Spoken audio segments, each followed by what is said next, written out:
Ya estamos aquí de vuelta en Informe Capital y mire usted, en una semana, el 1 de septiembre, inicia la 65ª legislatura del Congreso de la Unión y con ella se ponen en la mesa las iniciativas pendientes como la que integrará a la Guardia Nacional y a las Fuerzas Armadas, también la que permitirá consolidar la red eléctrica nacional y, por supuesto, la reforma electoral. También se deberá aprobar el paquete económico 2022 y tan pronto como se pueda discutir la reglamentaria sobre la consulta de revocación de mandato. ¿Cuáles son las maneras en las que se abordarán estos pendientes y otros en la Cámara de Senadores? ¿Cuáles son las prioridades en la próxima legislatura? Bueno, justo para conversar sobre la agenda y las alianzas legislativas que se vislumbran ya, saludamos con mucho gusto vía Zoom al senador Héctor Vasconcelos. Él preside la Comisión de Relaciones Exteriores. Senador Vasconcelos, muy buenas noches, ¿cómo estás? Qué gusto saludarte. ¿Qué tal? Buenas noches, gracias por la invitación. Senador Héctor, uno de los pendientes en la Cámara de Diputados ya a iniciar en septiembre es la reglamentaria de la consulta de revocación de mandato. ¿Qué se espera poder conciliar con las distintas fuerzas políticas allá en el Senado para darle pues velocidad a esto que es urgente, o ya estamos de plano muy atrasados para que la reglamentaria entre en vigor cuando se celebre la consulta? Sí, yo creo que ese es uno de los temas verdaderamente centrales que vamos a abordar en cuanto inicie el nuevo periodo de sesiones. Y yo esperaría que podamos obtener un consenso al respecto, en primer término porque todos los partidos políticos en el Senado han dicho que en principio, en abstracto, están de acuerdo con la idea de la consulta popular. Entonces uno encuentra muy extraño que no hayan querido el periodo extraordinario que la bancada de Morena pedía la semana pasada para llevar a cabo ya para aprobar en su caso, para discutir y en su caso aprobar la ley reglamentaria de la consulta de revocación de mandato.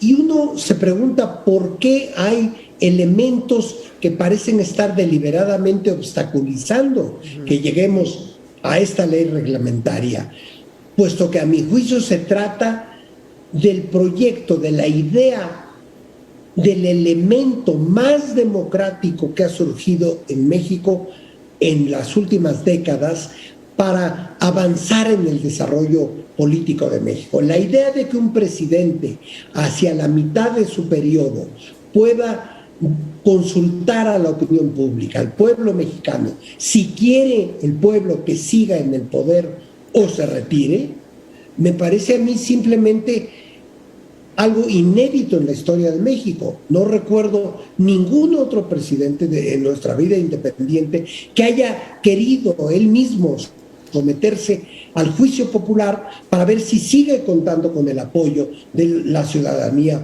o no. Entonces, ojalá podamos avanzar rápidamente para hacer realidad este enorme paso, como digo, en nuestro desarrollo político. Sí, sin duda en ese proceso ha habido muchas contradicciones, pero senador, le preguntaría, suponiendo que se ponen de acuerdo, hay una suerte de consenso que permitiera avanzar en la reglamentaria, ¿qué pasa con las fechas que estaban establecidas para que sí pudiera aplicarse en esta consulta que viene de revocación de mandato? ¿Qué pasa con eso? Sí, por lo mismo de que la fecha que es el objetivo de esta gestión me parece que el 22 o 23 de marzo, es decir, muy a finales del mes de marzo, sería deseable cumplir con esa fecha. Por eso la bancada de Morena ha estado insistiendo en la urgencia de ya aprobar una ley reglamentaria. Sin embargo, yo no creo que eso sea lo esencial, porque en todo caso las fechas se pueden modificar por algunos días o semanas. Lo esencial es que nos pongamos de acuerdo en una pregunta sumamente clara y explícita, no como la que tuvimos en la consulta para el posible enjuiciamiento de expresidentes, sino una pregunta simple y llana que pregunte a la población si desea que sigan las transformaciones del actual régimen o que se suspendan, que la población decida.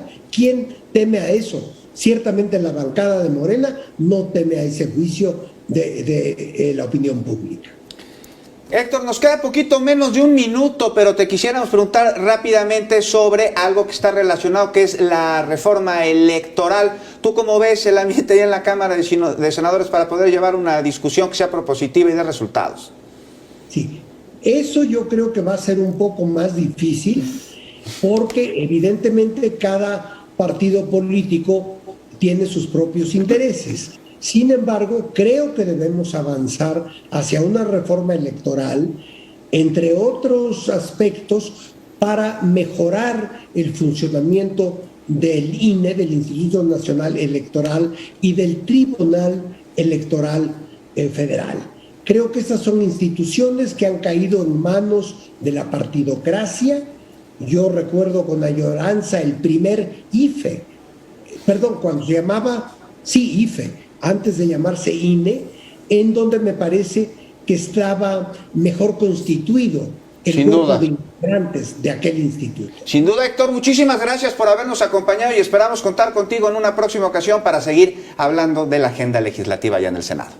Cuando ustedes quieran. Muchas gracias. Muchas gracias, muy buenas noches.